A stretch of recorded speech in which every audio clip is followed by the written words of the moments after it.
ئەو کاتتان باش بینەرانی خۆشەویستی تلویزیۆنی کۆمەڵە زۆر خوشحاڵم بۆ جارێکی تر هاتوومەتە خزمەتتان بۆ پێشکەشکردنی بەرنامێکی تری دیالۆگ. ئازیزان، بەرنامەی ئەم جارەی دیالۆگمان سەبارەتە بە کۆبوونەوەی نەتەوەی گرتووەکان کە لە هەفتەی ڕابردووە بەڕێوە چوو. ئەو کۆبوونەوە جیاوازی لەگەڵ کۆبوونەوەکانی تر تا ئەندازەیەکی زۆر ببوو. بەشێکی زۆر لەو شەڕی وە لە فەلەستین، لە ئیسرائیل و فەلەستین لە ئارادایە بەسەر ئەو کۆبوونەوەدا باڵی کێشا بوو، هەروەها مەسەلەی ئوکراین و دوای ئەویشا مەسەلەی دەوری ئێران. و ئەم باسانە تەبعاً باسێکی گرینگە کە لەو بەرنامەیەدا داوامان کردووە لە بەڕێز لەیلا مرۆتی، پسپۆری زانستە سیاسیەکان کە بەشداری ئەو بەرنامەیە بێت. بەڕێز لەیلا بەخێر بێن بۆ بەرنامەیە.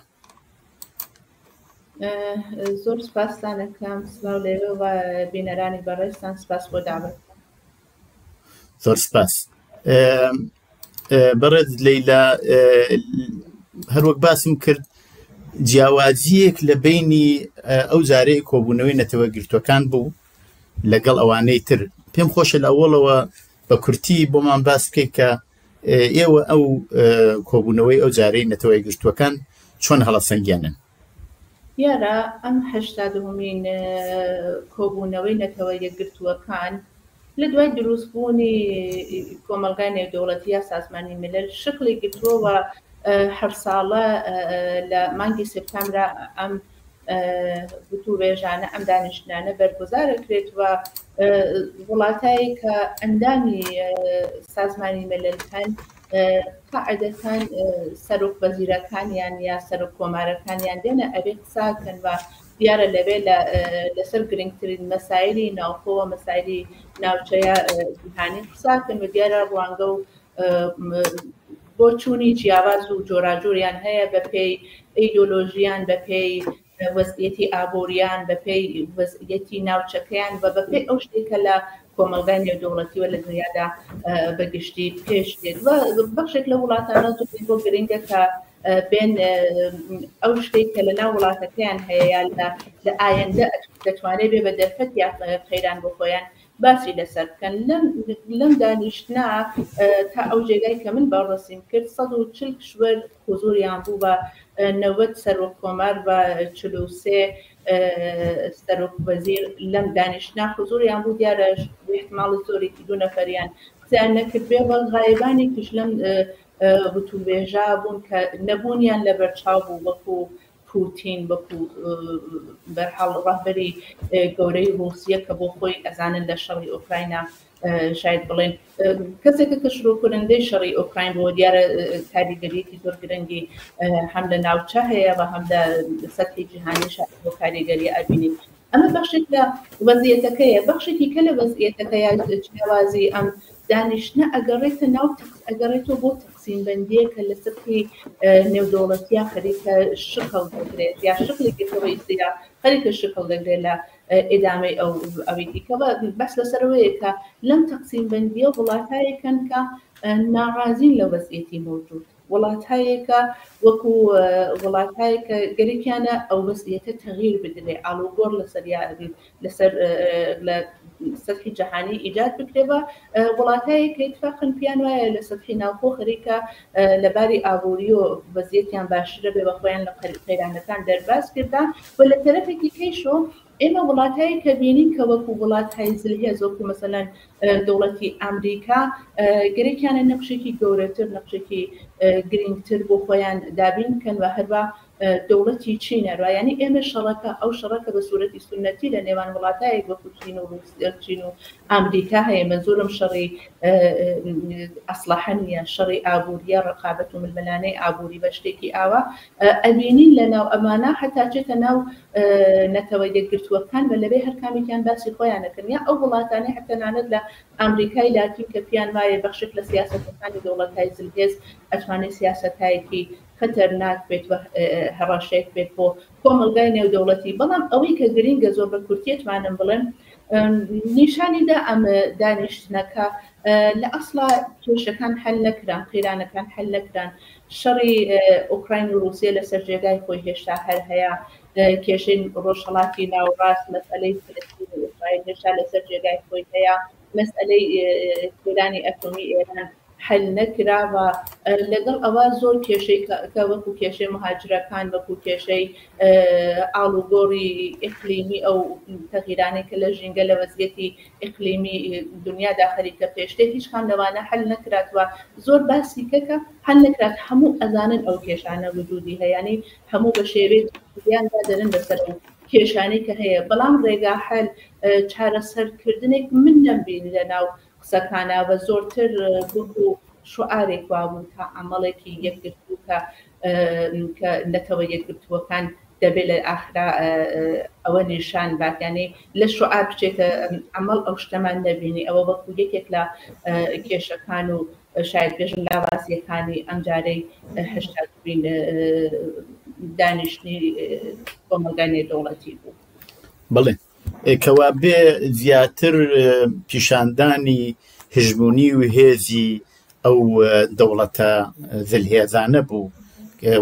لەلایەکی تریشۆ بە نەوعێکیش ئیسرائیل کە مەسەلەن دێت هەڵێ هەمووی ئەو لایەنانەوە لی داوە هێرشی کردوتە سەری هەڵێ بژێرێت و باسی ئەکات لەلایەکی ترۆ ئەمریکا دێتە سەر باسی تعریفکردن لە خۆی کەسی کردووە چی نەکردووە جا چەندێ ڕاستەوە چەندە ڕاست نییە ئەوە جێگەی باسە بەڵام زیاتر پیشاندانی هژمونی لایەنەکان بۆ بەرامبەر بە یەکوانە بەڵێ بەشێکی وا بوو بە ئێمە لەو بەینا مەسەلەن بۆ نمونە قسەکانی سەرۆک کۆماری ئەمریکا ترامپ بینین قسەکانی نتانیاهو ئەبینین قسەکانی سەرۆک کۆماری ئێران پزیشکیانە بینین و وڵاتایەکی کە خودی زلنسکی قسەکانی بینین گەر لەسەر ئەم سێ چوار دانیشتن متمەرکز بین هێشتا پێم وایە کات ئەو نابێت کە بچینە سەر باسی ئەوانەی کە ئەو سەرۆک کۆمارانەی کە قسەیان کردە بە وڵاتەکانی کە بەڵام بۆ نمونە وەختێکم ئێمە ئەچینە سەر قسەکانی ترامپ بڵێ لە قسەکانی ترامپە بۆ نمونە ئێمە نۆئێک شاید بڵێم بە پێی ئەو شخصیەت و کاراکتێرەی کە خودی ترامپەتی خودی ئەمریکایە باشترە بڵێن ترامپ مخالفی ئەو وەزعیەتەیە کە ئیسا لە کۆمەلگای نێودەوڵەتی حاکمەوە جیا لەو حاشیانە و باسانەی کە مەطرحی کرد بۆ خۆی دیانی بەوە دانا کە کۆمەلگای نێودەوڵەتی تا ئیسا نەیتوانێت کێشەکان حەلکات دیارە کۆمەلگای نێودەوڵەتی باسی زۆری هەیە کە بۆشی بەشێک لە قەیرانەکانی نەتوانیوە حەلکەوە ئەڵبەتە نەیتوانێت بڵێن کامڵ کۆمەلگای نێودەوڵەتی لاواز بووە هیچ کارێکی نەکردووە ئەوەیش ناکریان یەکە ڕوانگەیەکی نورمالمان بێ خاڵی گرنگی هەیە خاڵی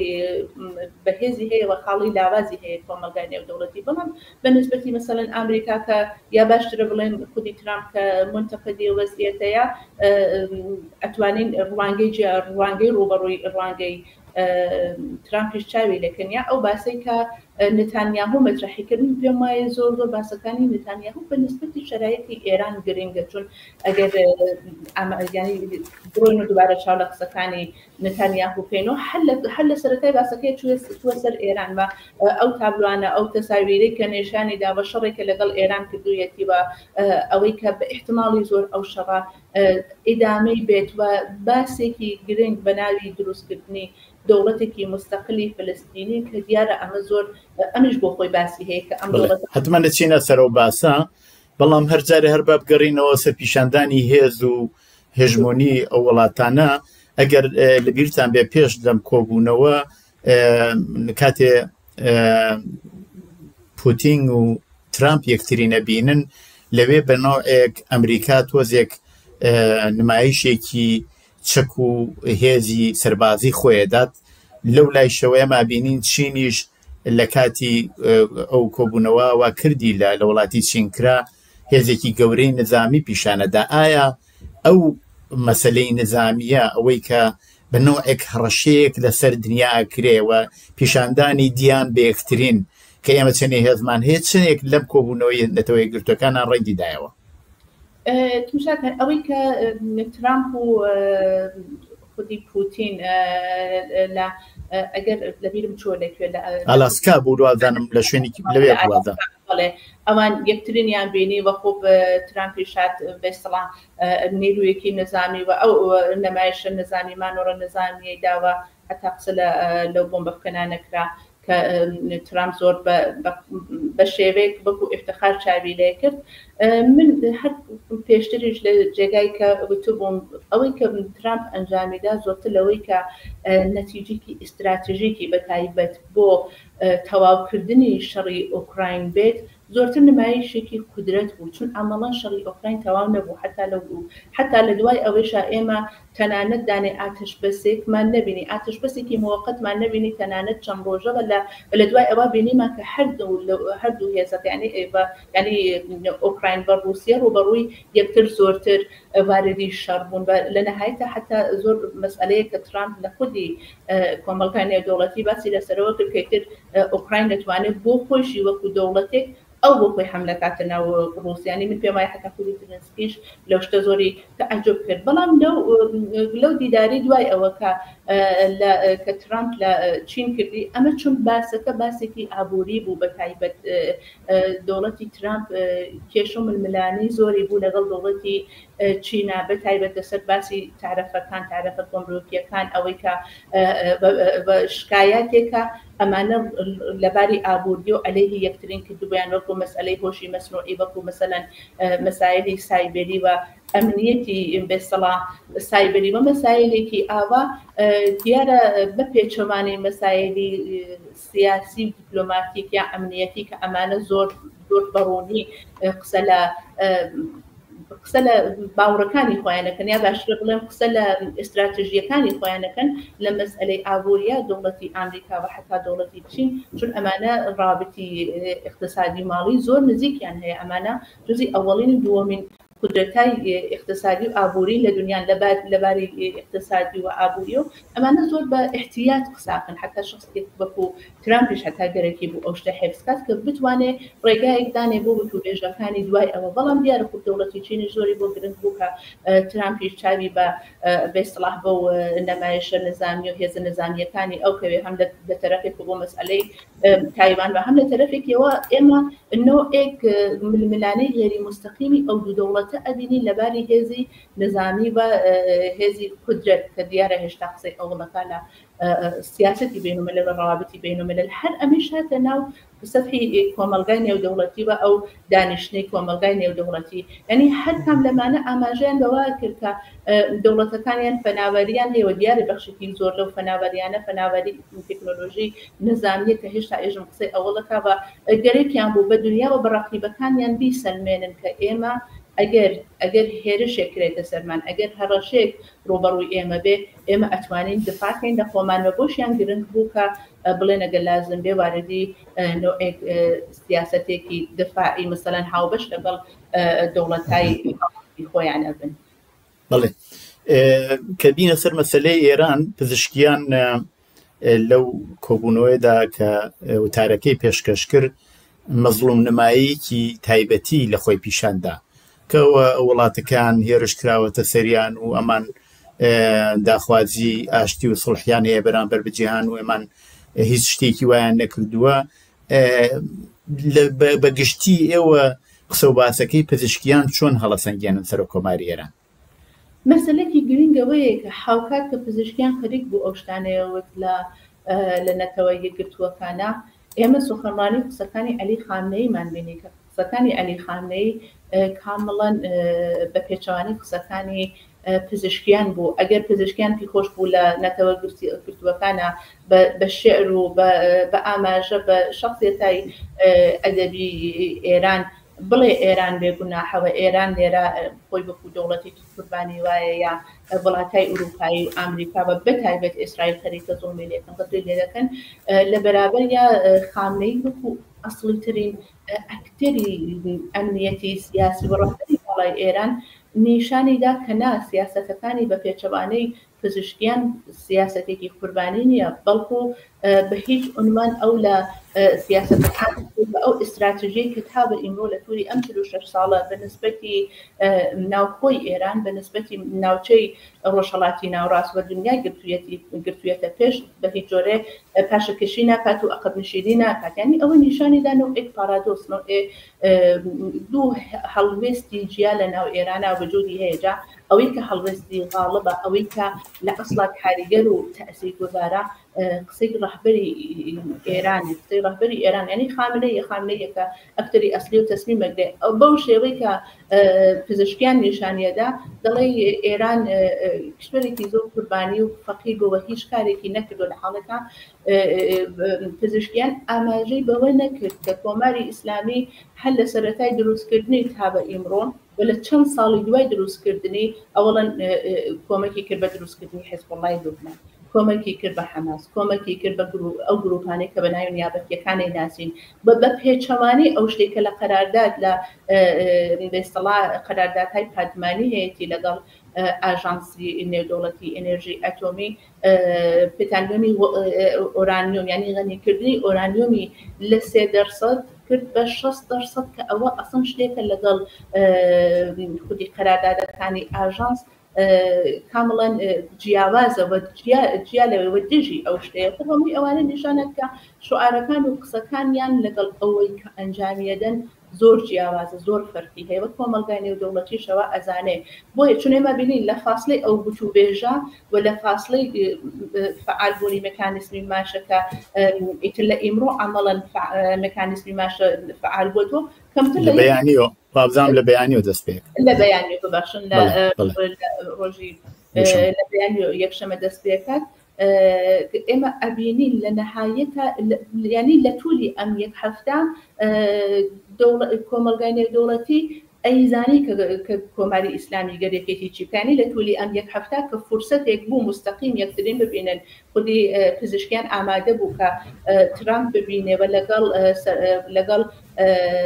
ماکرۆنا ڕوبەڕوو قسەی کرد لەگەڵ نەمایەندەی ترۆیکای ئوروپا قسەی کرد خودی عێراقچی قسەی کرد لە هەمووی ئەمانە نیشانیدا سەلمانی کە کۆماری ئیسلامی بەرنامەیەکی نییە بۆ ئەوەی کە سیاسەتەکانی و ئستراتژیەکانی کە ئستراتژیەکی شەڕگەرانەیە ئستراتژیەکی پڕ لە شەڕە تەغیری بات و ئاڵوگۆڕی بەسەر بێنێ بۆیە هەرچەند دووبار شۆرای ئەمنیەت دانیشتن بۆ ئەوەی کە دانیشتنیان بۆ ئەوەی کە مێکانیزمی ماشە فعال نەبێتەوە تعلیق کرێت بەس دووبارە ئەو وڵاتانە نەیان بە کۆماری ئیسلامی وتبە لە نەهایەتە بینیمان کە مێکانیزمی ماشە فعال بوو بەو دلیلی کە ئیتر کۆمەلگای نێودەوڵەتی ماهیەتی کۆماری ئیسلامی ناسێت بە پێچەوانەی قسەکانی بە پێچەوانەی شوعارەکانی عەمەڵەن ئەو ڕژیمێکە گەرێکێتی ئاڵوگۆڕ ئیجادکە لە سەتحی نێودەوڵەتی لە سەتحی ڕۆژهەڵاتی ناوڕاستە خۆب ئەوەش لە بەرژەوەندی وڵاتەکانی تر نییە بۆ دیارە ڕوبەڕوویە بنەوە ئەو ئیجازەی پێنان بڵێ مەسەلەیە کە لەیرە جێگەی سەرنجە ئەوی شەوەیە کە نێودەوڵەتی دیارە بەرامبەر بە هەرو کاتێش وە پزیشکیان وەختەیەوێ قسە بکە بەشێکی زۆر لە بەشداربووان ساڵۆنەکە بەجێڵن بەڵام مەسەلەیەکی گرنگەوەیە کە بۆچی دەوڵەتی ئێران بە تایبەتەوەی وا کێشەی سەرێکیەکەیەتی کە ناچنە پای دانیشتنی ڕاستەوخۆ و نانەوێت دانووسان بکەن لەگەڵ بە تایبەت لەگەڵ ئەمریکاوە یان لەگەڵ وڵاتانی زلهێز ئەوەیە کە هەریانەوێ ئەو پیتاندنی ئۆرانیۆمە درێژە پێ بدەن ئایا ئەوە چەندێک لەباری پرستیژەوە بۆ دەوڵەتی ئێران گرنگە چونکی دەوڵەتی ئێران لە زۆر شت پاشەکشەی کردووەیتر لە مەسەلەی حجابەوە حجاب فڵەن کە بنەڕەتی ترینشتی کۆماری ئیسلامیە وەڵعانە هیچ کەس تقریبا نەتوان بڵم سەرپۆش بە سەریان نادا یا لە زۆر شتیکە یا مەسەلەی نیابەتەکانی تقریبا لە بێ چووە ئایا چەندێ ئەمە لەباری ناساندنی کۆماری ئیسلامی بۆی گرنگەکە ئەو پیتاندنە درێژە پێ بدا لە کاتێکی شاپزیشکیان لەوێڵێ ئێمە بڕیاری فتووامان هەیە کە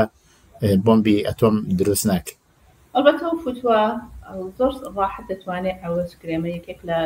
ئەو شتانەیە کە لە ناو فقی شیعە هەیە توانێت فتواکان بەپێی موقعیەت و زەمان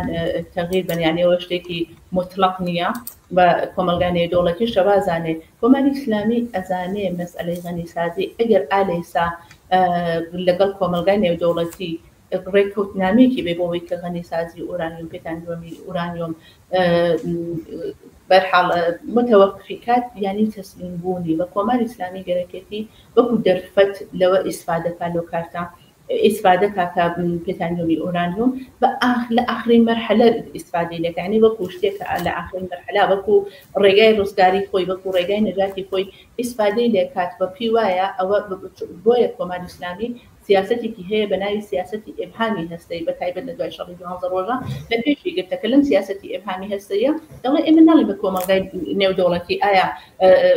ئایا ئەو ئورانیومی غەنی شدە لە سەرحی فەرزەن تا سەرحی 60 ئەیبێن یا نایبێن یا ئایا ئەو مەراکزی هەستەیەمان کە بۆمباران بووە کامل لە بین چوە یانە بە ئیجازە ناین کە بۆ نمونە باز ڕستەکان حتا خودی ئەو قەراردادی مەسەن پادمان بێنە ناو ئێران بە شتێکی ئاوایە مەسەن زۆر کەسیان گەرەکیانە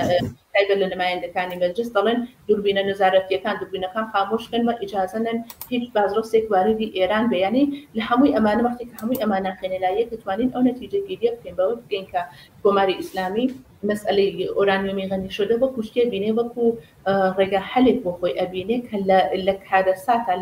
لە ئەوجی قەیرانەکەی ئیسفادەی لەکە بەڵام مەسئلەی ئەسڵەوەی کە خودی ئیسە لە ناو قەیرانەکانی کۆماری ئیسلامی ئاگای لەوەیە کە حەد ئیستا بۆ خۆی لە ناو خودی قەیرانەکە یعنی بۆ خۆی خەریکە زەمینێک فراهەمەکە بۆ خۆی خەریکە بە ڕێگایەک هاڕوا کە ئاخرەکەی توانێت لە بینچوونی کۆماری ئیسلامی بێ چون ئەمەڵەن کۆماری ئیسلامی ئیسە بۆ شتێک خەریکە دەسوپالەیە تەلاشەکە کە تا بە ئیمڕۆ فایدێکی بۆی نەبووە یعنی لەبەر بەرنامەی هەستەیی خەریکە زەرەری ماڵی دەبینێ بێ ئەوەی کە بەرنامەی هەستەیەکەی عەمەڵی ببێت لەسەر مەسئلەی نیابەتیەکان لەسەر گەرەکەتی بەرنامەی بووە بێ ئەوەی کە نیابەتیەکانی بەڕاستی عەمەڵەن بتوانن ئیمڕۆ کۆمەکێکی پێ بکەن یعنی هەمووی ئەوانەکە خێنەلایەک ئەبینین کۆماری ئیسلامی ئائیستە سیاسەتێکی غەڵەتی هەیە هەڵەی هەیە لەم سیاسەتە غەڵەتە خەریکە کارێکی هەڵە ئەکات کە ئەتوانێت لە نەهایەتە خودی کۆماری ئیسلامی قاتە خەتەر یعنی ئەوەیان دانا بۆ ڕۆژی بە ئیستیڵاح کارەسات بەڵام ئین بەخۆی ڕۆژی کارەساتە بە کۆماری ئیسلامی ئەوەی کە میکانیزمی ماشە فعال بۆتە چونەوە ئەو فعالبوونی میکانیزمی ماشە کە من بەڕاستی پێم وایە کە خودی خامنەی زۆر کاریگەر بوو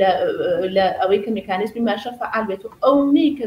کۆمەلگانی دەوڵەتی فرسەتی بە خامنەیدا کە بمێنێتەوە بۆ هیچ دەوڵەتمەردێک نەیان کرد یعنی لە هەر جێگایەک خامنەی نیابەتیەکانی تەقویەتە کرد ئەمریکا بە تایبەت بایدێن پوڵیان نەخستە حەسابی کۆماری ئیسلامیە باشتر بڵێن داراییەکانی ئێران کە مەسعود کرابوو ئازادیان نەکرد یعنی دەوڵەتی ئەمریکا کە دەوڵەتێکی بەهێز بوو کامڵەن چی بوو کامڵەن منفعل بوو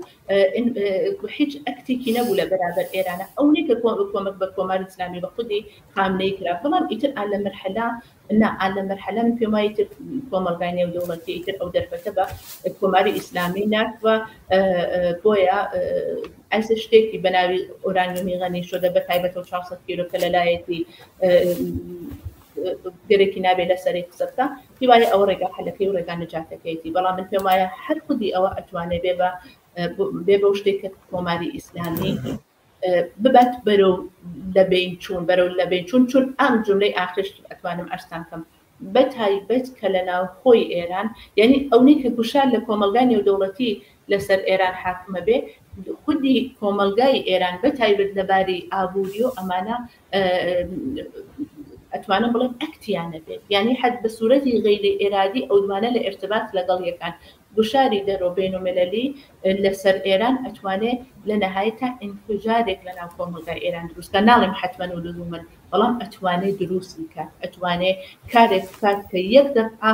خەڵک ڕوبەڕووی ڕژیم ڕاوستن بە شۆڕشێک ئینقلابێک و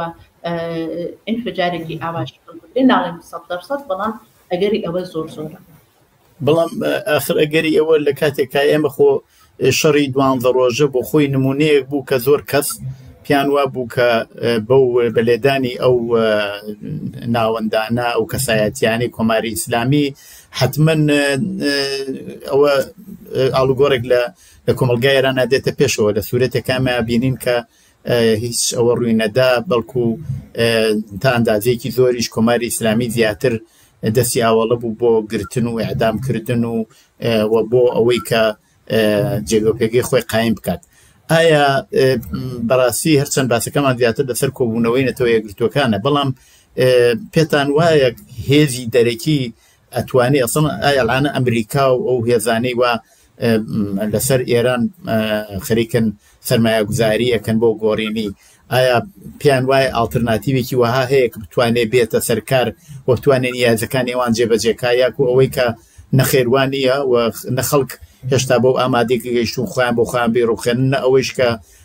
ئالتەرناتیڤی جێگەی متمانەی ئەو وڵاتانە لە ئارادانیە بۆیە یانەوێ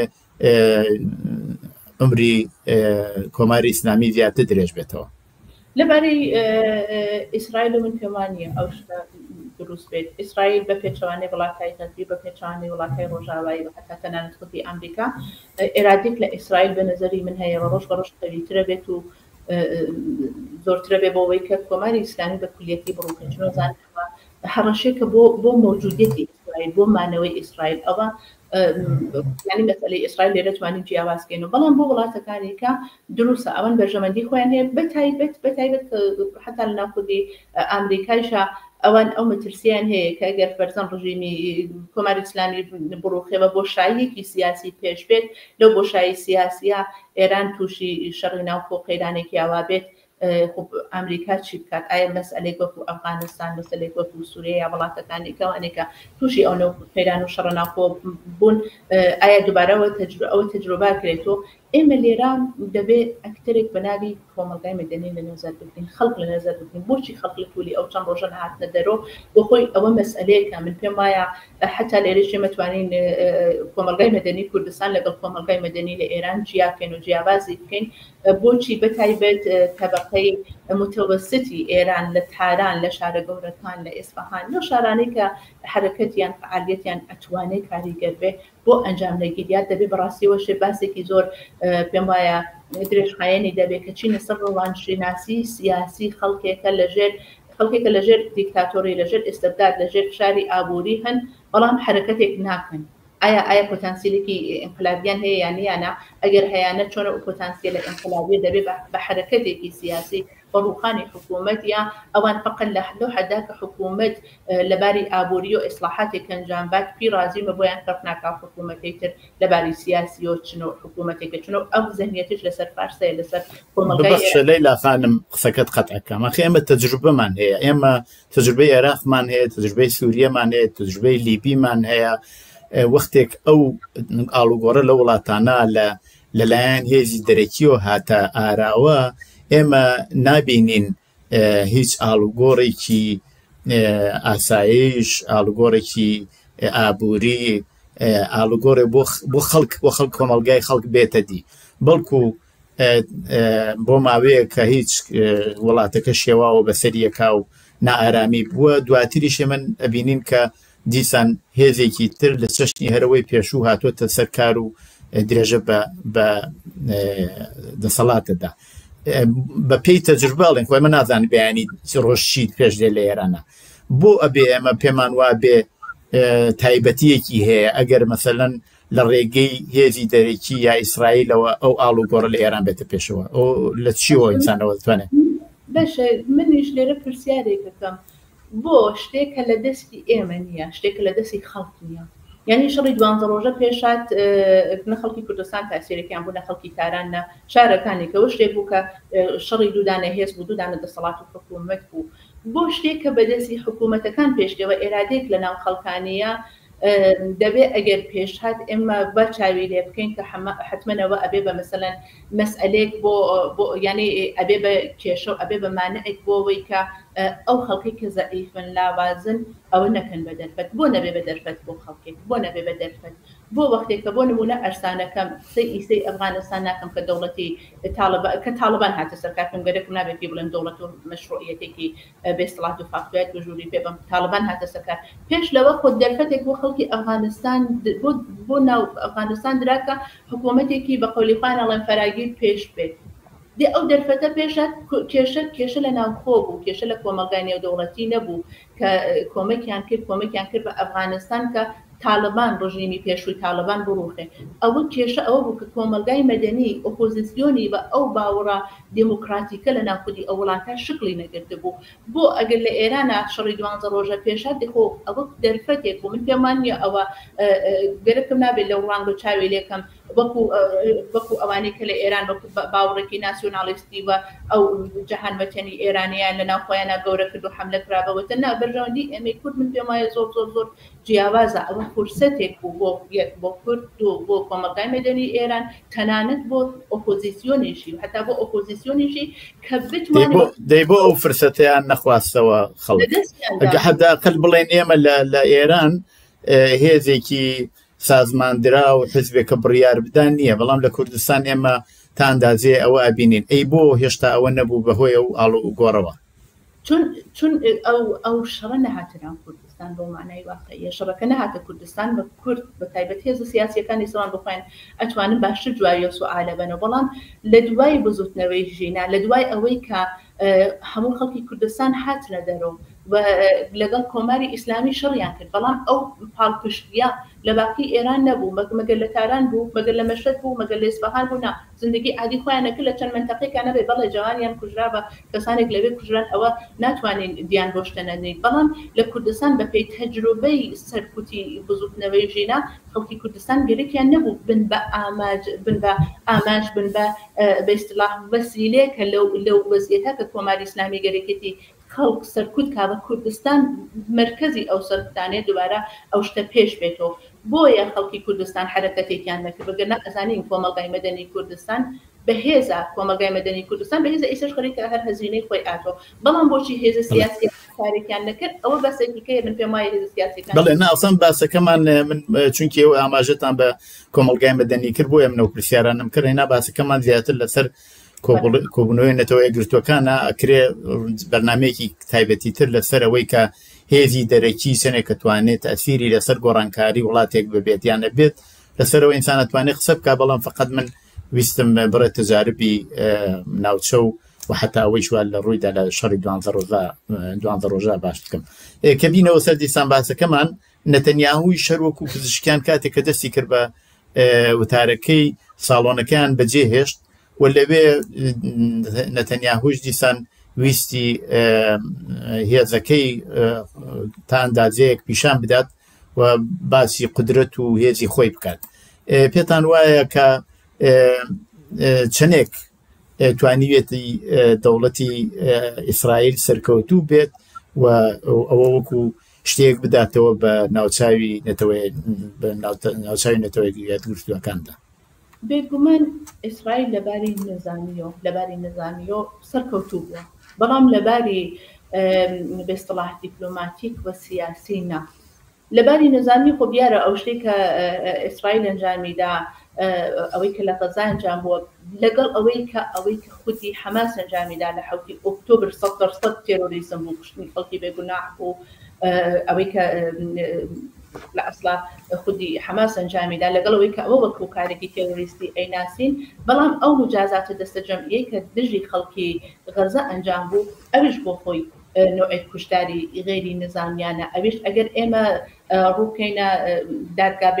بینۆملەلیەکان وەکو دیوانی بینۆملەلی کەیفەری نەوەم کە ئەمە نەهادێکی بینۆملەلیە و نەهادێکە کە سەربەخۆیە، سەر بە هیچ دەوڵەتێک نییە. گەر چاو لە پەروەندەی نەتانیاهو بکەین خۆ بڵێ وەکو کەسێک کە ناسێت تاوانباری جەنگی و جنایەتی عەلەیهی بەشەریەتی کردە. بۆیە لەباری نظامی و ئیسرائیل سەرکەوتوو بوو، بەڵام بە پێچەوانە لەباری دیپلۆماتیک و بە تایبەت کە وڵاتە هاوپەیمانەکانی وەکو مثلا وەکو فەرەنسا، وەکو ئینگلیز، وەکو کانادا، وەکو مثلا شوڕهای وەکو ئوسترالیا، وڵاتای ڕۆژاوایی دیانیان نا بەسەر بەڕسمیەت ناسینی دەوڵەتێکی فلستینی. ئەمە بۆ خودی نەتانیاهو دەڵێن ئەتوانێت شکستێک بێت بەڵام ئەمە شکست نییە بۆ ئەوەی کە ئەو دوو ملەتە ملەتی خەڵکی ئیسرائیل و خەڵکی فلستین لە داهاتووە بە یەکۆ ژیان نەکەن. من پێم وایە ئەمە دەرفەتێکە بۆ هەردووکیان، چون ئەو نەو بیرۆڕاکە نابێت دەوڵەتێکی فلستینی وجودی بێ یان نابێت دەوڵەتێکی ئیسرائیلی وجودی بێ، هەروەکە کۆماری ئیسلامی وا دەکاتەوە بیرۆڕایەکە کە کۆمەلگای نێودەوڵەتی قبوڵی نییە. ئەنی دوو من ئەگەر باوەڕمان بەوە بێ کە حەقی تەعینی سەرنەوشت حەقێکی ڕەسمیە، حەقێکە کە مافی نێودەوڵەتی بە ڕەسمیەتی دەناسێ، لێرەشە ئەو مافە هەم بۆ فلستینی هەیە هەم بۆ ئیسرائیلی هەیە. جا لەو تەرەفۆ گروپێکی تێرۆریستی وەکو حەماسن کە نایڵن ئەو شتە شکل بکرێەوە، لەو تەرەفۆ دەوڵەتێکی بە ئیستڵاح دەوڵەتێکی ڕاستی ئەفراطی وەکو نێتانیاهوش هەیە کە نایڵێ ئەو شتە شکل بکرێت لە حاڵێکە لە ئەسڵان ئەو مەسیرە مەسیرێکی دروستە. بەڵام یەک کێشە لێرە هەیە، کێشەکە ئەوەیە کە لە واقعیەتی حقوقی بینەمەلە لە مافی نێودەوڵەتی حتا ئەو ئەسڵی حاکمیت و ئیقتدارە ینی قودرەت و زۆرە عملی نەبێت لە دەستی ئەو بە ئیستڵاح فلستینیەکان نەبێت، چون ئەوان عنصری سەرزەمین و جەمعیەتیان هەیە. ئەگەر ئەوە دەوڵەتی ئیسرائیل نەیدا بە فلستینیەکان عملاً دروستکردنی دەوڵەتێکی فلستینی کێشەی ئەبێت. یعنی تەواوی کۆمەلگای نێودەوڵەتی بڵێن باشە ئەشەی دروستکرێ ئێمە بە ڕسمیەتی ناسین، ئەمە خۆی قەدەمێکی باشە، حرەکەتێکی باشە، بەڵام حتا ئیسرائیل عملاً ئەو قدرەت و حاکمیەتە کە ئیسە لە ژێر دەسەڵاتی ئیسرائیل لە غەزای عملاً ئشغال کردا و مەترسی هەیە بۆ کەرانەی باختەری تا ئەو قدرەتە نابەدەست بەخشێکی فلستینی نەیا بەدەست گروپێکی فلستینی نەیا بەدەست دەوڵەتێکە ناسراوە لە تەرەفی کۆمەلگای نێودەوڵەتی، ئەو ئەمەڵی شناساییە عملاً شکل ناکرێت. ئەمە کێشەکەیە. بەڵام ئەوەی کە کۆمەلگای نێودەوڵەتی بە ڕسمیەتی ناسی بە ئەو گوشارەکەی لەسەر ئیسرائیلایە، من پێم وایە لە درێژخایەنە لە نەهایەتە ئەو دەرفەتە ئاتکە مەجبور بێ ئیسرائیل فلستین بە ڕسمیەت بناسێ، جا نازانین کە ئایا 2 ساڵ 3 ساڵ چەند ساڵ لە کێشەی 6 مانگ با بەڕاستی نازانین کاتەکەی. بەڵام لە نەهایەتە ڕێگا حەلێک بەجوز دروستکردنی دوو دەوڵەت نییە، لە بینبردن و حەسبی هەرکام لەم دوانە لە ئەسڵان شتێکە زۆرترکردنی خشونەت و بە هەر حاڵ کوشتاری ئینسانە، چ یەهودی چ موسڵمانی. یەک مەسەلە هەیە، مەسەلەیەک هەیە لێرە، ئەلبەتە کاتم زۆر نییە تکایەک تۆزێ بە کورسی جواب دەرەوە. مەسەلەیەک ئیشەوەیە کە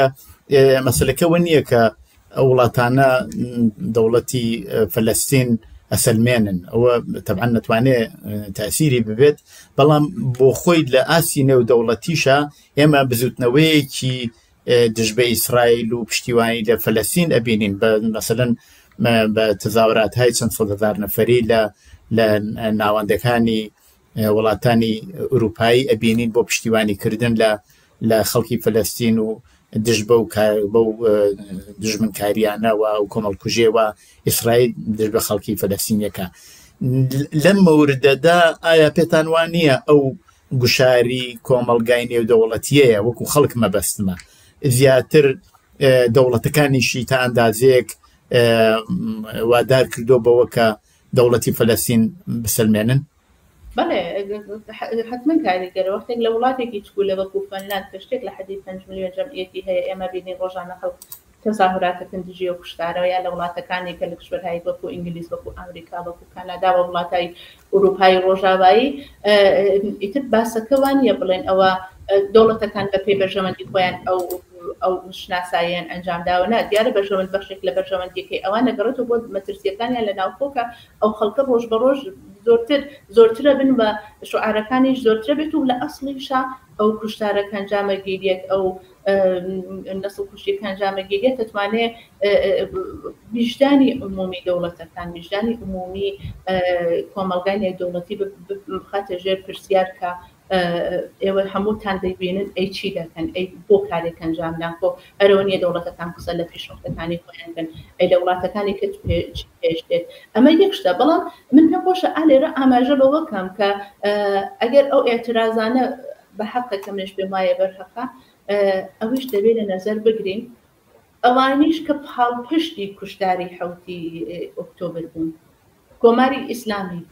ئەوانەی کە پاڵپشتی بوون، ئەو قدرەتانە قدرەتە نظامی قدرەتە بە تایبەت ماڵیانە لە قەتەر گرتوویەتی تا وڵاتەکانی کە پاڵپشتی ئەوە بوون، ئەوانە چی؟ ئایا ئەوانە مەسئولیەتیان نییە؟ ئایا نابێت شعاریش بدرێت دژی ئەوانە کە هێشتا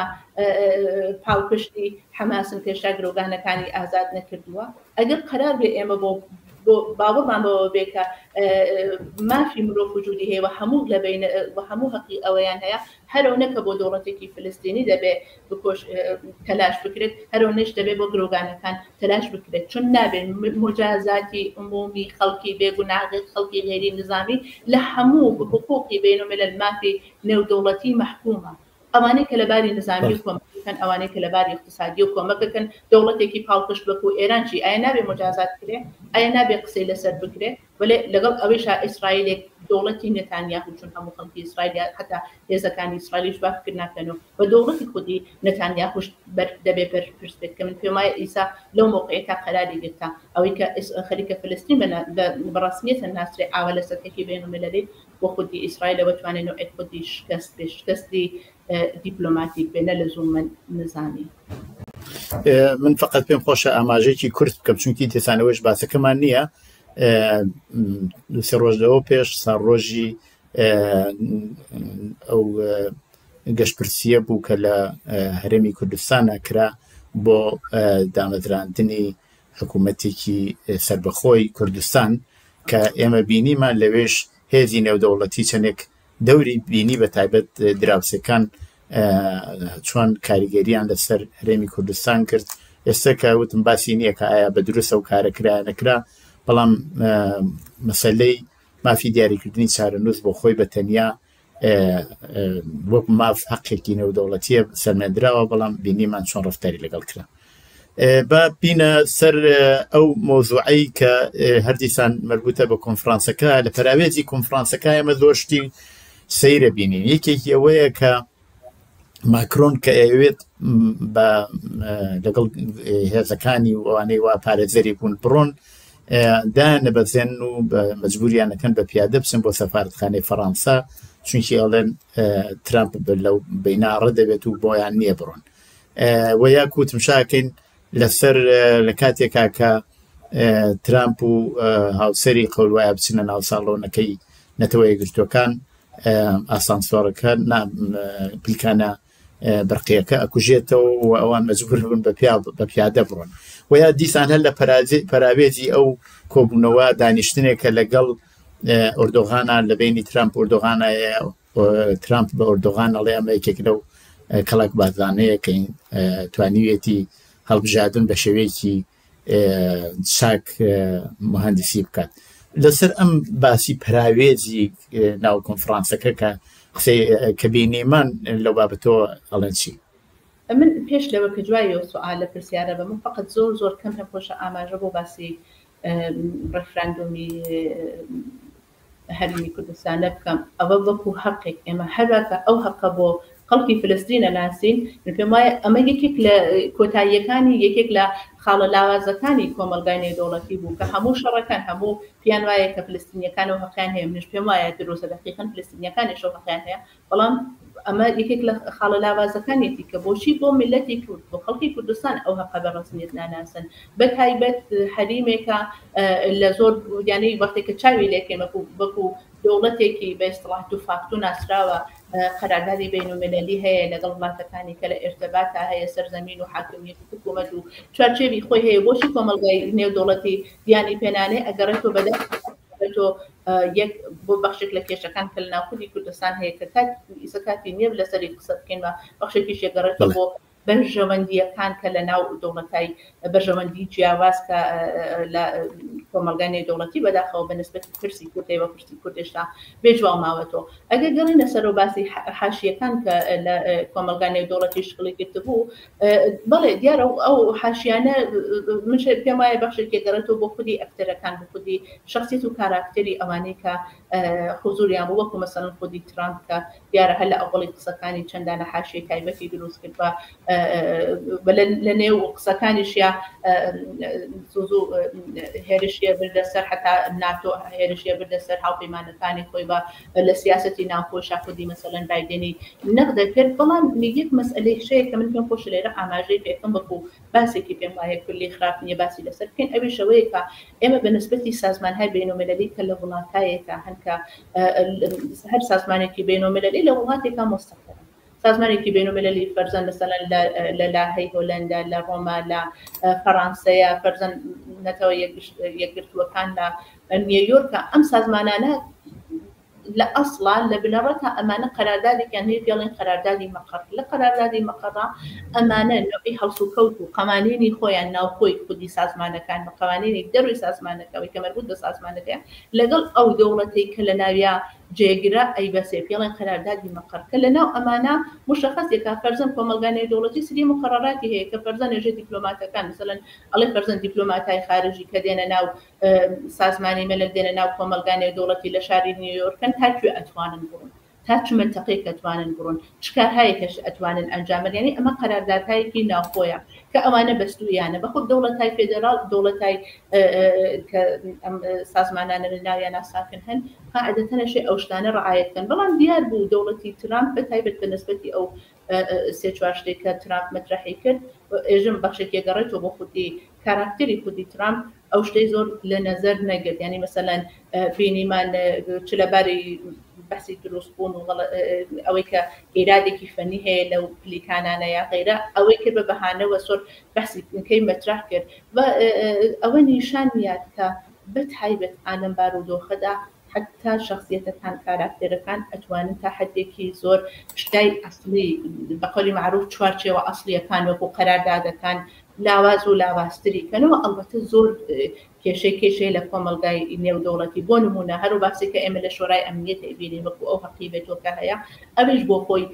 ڕوانگەی موافق و مخالفی هەیە کە هەر کامێکیان لەباری حقوقی بینالملل لەباری مافی نێودەوڵەتی بەڕاستی جێگای قسەکردن هەیە بە ئەوەی کە احتمالی هەیە لە داهاتوە گەرەکیان بێ ئەوانە تا حدێک تەغیر بن چون تعدادی ئەو وڵاتانە یعنی مەزورم ئەو ساختار و ستراکچەرەیەکە ئێستا لە کۆمەلگای نێودەوڵەتی هەیە ناڵێن قسەی مەسەلەن 5 ساڵی داهاتوو ناکەم 6 ساڵی داهاتوو ناکەم حتا شاید کەمێک دێرتریش بەڵام پێم وایە ئەو ئاڵوگۆڕانە پێشتێ چون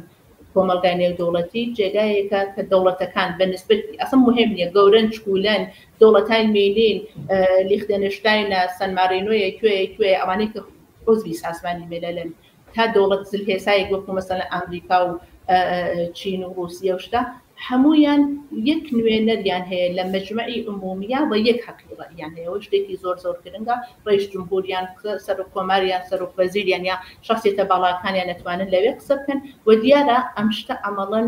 فعلەن کێشە هەیە نیاز بەوە هەیە کە کۆمەلگای نێودەوڵەتی چ لەباری ئایننامۆ چ لەباری شکلی بە احتمالی زۆر لە داهاتوو لەباری ماهویشۆ ئاڵوگۆڕی بەسەر بێت دەبێت چاوەڕێ بین بزانین بەڕاستی چی پێش بەڵێ زۆر سپاس بەڕێز لەیلا مرۆتی پسپۆری زانستە سیاسیەکان بۆ بەشداریتان لەو بەرنامەیەدا زۆر سپاسانەکە مەمنون بۆ زۆر مەمنون زۆر سپاس بەڵێ بینەرانی خۆشەویستی تەلەڤیزیۆنی کۆمەڵە بۆ جۆرە هاتینە کۆتایی ئەو جارەی بەرنامەی دیالۆگ هەتا دیالۆگێکی تر ڕۆژ و شەوێکی خۆشتان بۆ باوە دەخوازم